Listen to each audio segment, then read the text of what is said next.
प्रातः काल उठकर सुदक्षिणा के नंदिनी की पूजा करने और बछड़े के दूध पी लेने पर राजा दिलीप ने महर्षि वशिष्ठ जी की धेनु को वन में चराने के लिए छोड़ दिया।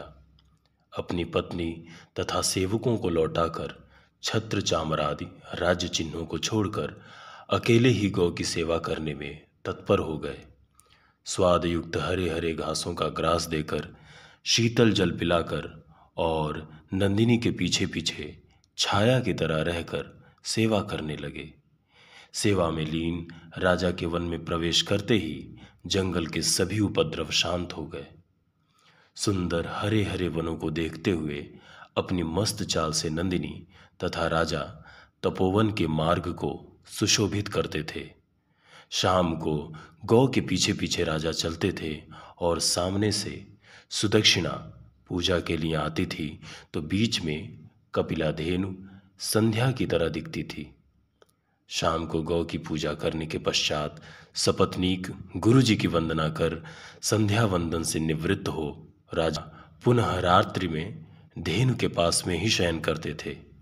इस प्रकार सेवा करते करते 21 दिन बीतने पर 22वें दिन राजा की परीक्षा लेने के लिए नंदिनी हिमालय की गुफा में घुस गई। इधर राजा पर्वत की छटा देखने में तल्लीन थे। इतने ही में गौ की चिल्लाहट सुनकर देखते हैं कि एक सिंह धेनु की पीठ पर बैठ उसे फाड़ने में लगा है। अति क्रुद्ध होकर राजा ने सिंह को मार डालने की इच्छा से एक बाण तरकश से निकालने के लिए हाथ को पीछे किया, किंतु वो हाथ तरकश में ही चिपक गया और हाथ के बंध जाने से अपने व्यर्थ क्रोध में जलते हुए एवं आश्चर्य में पड़े हुए राजा से सिंह कहने लगा, हे राजन, तुम व्यर्थ परिश्रम मत करो। इस देवदारू की रक्षा करने के लिए शिव जी ने मुझे यहाँ रखा है और जो जीव यहाँ आता है वही मेरा भोजन है। अतः तुमने गुरु भक्ति दिखा दी है, तुम लज्जा को त्याग कर लौट जाओ।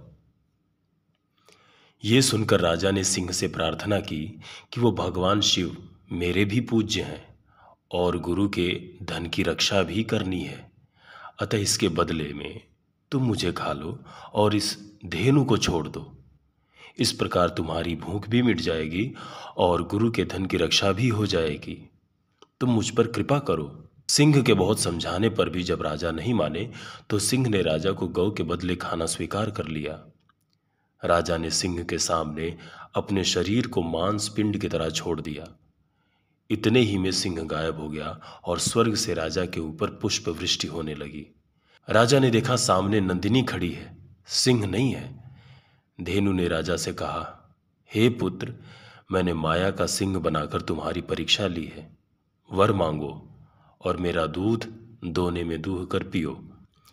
तब राजा ने वंश को चलाने वाला एक यशस्वी पुत्र मांगा और कहा कि माता, दूध को तो मैं बछड़े के पी लेने पर गुरु जी की आज्ञा प्राप्त करके ही पीना चाहता हूं। वो सुन नंदिनी और प्रसन्न हुई और दोनों आश्रम में लौट आए। गुरु वशिष्ठ जी भी सब जानकर प्रसन्न हुए, राजा को दूध पीने की आज्ञा दी और प्रातःकाल स्वस्ति वाचन पूर्वक राजा को विदा किया। राजा और रानी रथ में बैठकर अयोध्या आए और रानी सुदक्षिणा ने 8 लोकपालों के अंशयुक्त गर्भ को धारण किया।